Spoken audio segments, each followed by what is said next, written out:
നമസ്കാരം. ഒരു പേരും അറിയില്ല. എന്നാൽ അദ്ദേഹത്തിന്റെ ഇടപെടലിൽ ആശ്വാസം ലഭിക്കുന്നത് നിരവധി തടവുകാർക്കാണ്.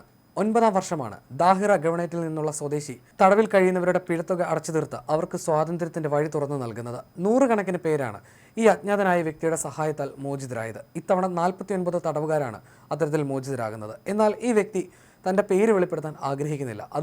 അതുകൊണ്ട് തന്നെ ഈ വ്യക്തി ആരാണെന്നോ എവിടെ നിന്നാണ് അദ്ദേഹം ഈ സഹായങ്ങൾ ചെയ്യുന്നതെന്നോ ആർക്കും അറിയില്ല. ഈ കാരുണ്യത്തിൻ്റെ ഉദാത്ത മാതൃകയിൽ കൈയടിക്കുകയാണ് ഒമാനിലെ സ്വദേശികളും പ്രവാസികളും. സാമൂഹ്യ മാധ്യമങ്ങളിലും വലിയ അഭിനന്ദനങ്ങളാണ് ഈ സൽപ്രവർത്തിക്ക് ലഭിക്കുന്നത്.